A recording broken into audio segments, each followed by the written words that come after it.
मैं अभी साइबेरिया में हूँ, दुनिया की सबसे ठंडी जगह पर। यहाँ का तापमान -68 डिग्री सेल्सियस तक पहुँच सकता है। मैं उन लोगों से मिलने वाला हूँ जो यहाँ जीने का तरीका जानते हैं और उनकी कुछ तकनीकें भी सीखने वाला हूँ। एक याक हमारी जिंदगी कैसे बचा सकता है और ऐसी चीजें खाते हैं जिन्हें खाने के बारे में हम सोच भी नहीं सकते। पर इस सब के लिए मुझे पार करना होगा खतरनाक सायन पहाड़ों को।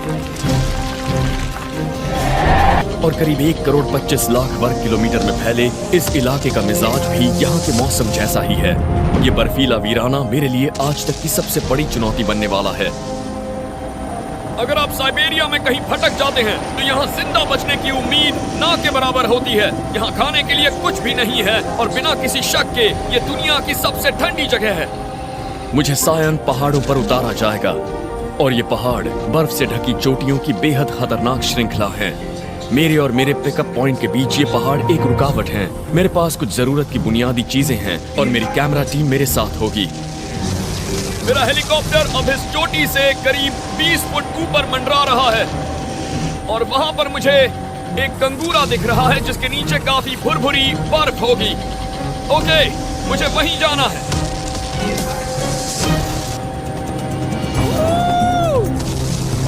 इस ऊंचाई पर अगर कोई गलती हुई तो मेरे पैर या रीढ़ की हड्डी टूट सकती है। मुझे नीचे लुढ़कते हुए अपने शरीर को अच्छी तरह से समेट कर रखना होगा।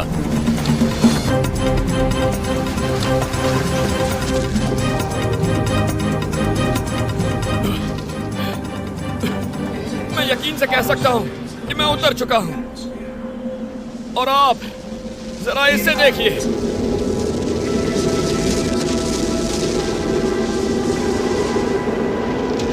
मैंने आज से पहले इतनी ठंड कभी महसूस नहीं की है। इस ठंड में तो जैसे मेरी हड्डियां भी कांप रही हैं। तापमान -30 के नीचे हो। यहाँ की ठंड बहुत जबरदस्त है। ऐसा लगता है जैसे ये त्वचा को छील रही हो। यहाँ हाल ये है कि अगर नाक से कुछ निकलता भी है तो वो जम जाता है। इस बात में कोई शक ही नहीं है कि यहाँ रहने वाले जीव बड़े ही असाधारण हैं।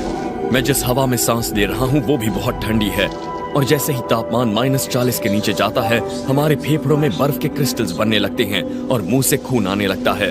फेफड़ों को अगर फ्रॉस्ट बाइट हुआ तो फिर मौत तय है।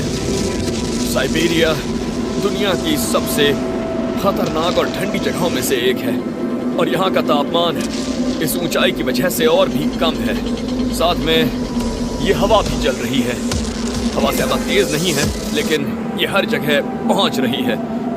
अब मुझे जल्द से जल्द नीचे घाटी में पहुंचने की कोशिश करनी होगी। अगर आप 24 घंटों के अंदर एक जमी हुई लाश नहीं बनना चाहते तो आपको लगातार चलते रहना होगा।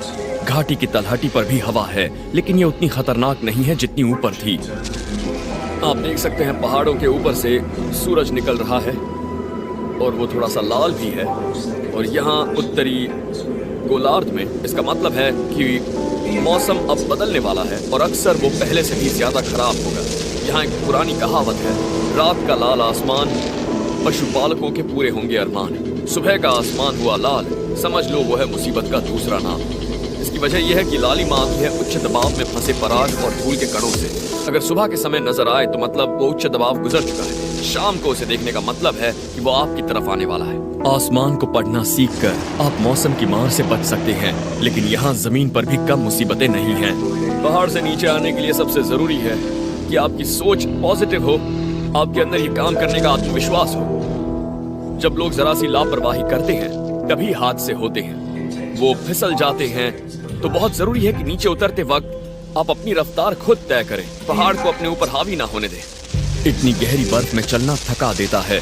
ऐसा लगता है जैसे हर कदम 1-1 टन का हो गया हो। और फिर आपका सामना होता है साइबेरिया की खतरनाक नदियों से।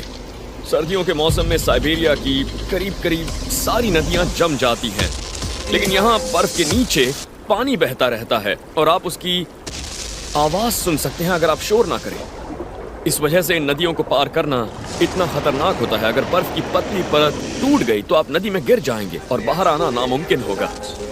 मैं यहाँ इन बड़े बड़े पत्थरों का इस्तेमाल करने वाला हूँ और बर्फ से ढके इन पत्थरों पर कूदते हुए इसे पार करने वाला हूँ।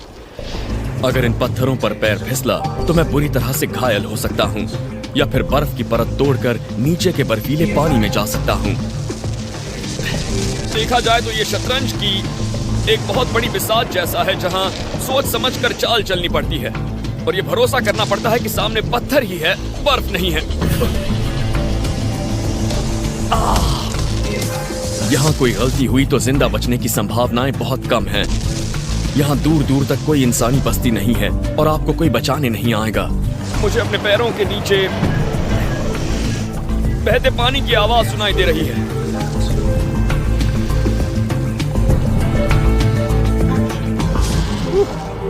मैं वहां से तो निकल आया, अब आगे बढ़ते हैं। नदी पार हो चुकी है, अब मैं आगे बढ़ने वाला हूँ। जब हम इतनी ठंड में कड़ी मेहनत करते हैं तो ये भूल जाते हैं कि शरीर से कितना पसीना बह रहा है। इससे ब्लड प्रेशर बढ़ जाता है और बार बार पेशाब करनी पड़ती है। अगर शरीर से इतना तरल निकल जाए तो शरीर बहुत जल्दी डिहाइड्रेट होता है, फिर देखते ही देखते वो काम करना बंद कर देता है। पहले दिमाग पर असर होता है, फिर किडनियों पर और फिर दिल काम करना बंद कर देता है। ये उन गिनी चुनी चीजों में से एक है जो अब तक जमी नहीं है, और इस पानी का बहाव इतना तेज है कि वो इसे जमने भी नहीं देगा। तो मैं ये पानी पी सकता हूँ। यहाँ बर्फ खाने की भी बहुत इच्छा होती है, पर ऐसा बिल्कुल ना करें, उससे आपका मुंह जल जाएगा, मुंह में छाले पड़ जाएंगे। आपको जहाँ भी पानी भरने का मौका मिले पानी जरूर भर लें, लेकिन पानी भी झटके से नहीं पीना है। उससे आपका अंदरूनी तापमान फौरन नीचे चला जाएगा और शरीर को एक तेज झटका लग सकता है। अच्छा होगा आप घूंट घूंट भर के पानी पिएं और बोतल को अपने सीने के करीब रखें या बैग के अंदर डालें जिससे पानी जमे नहीं।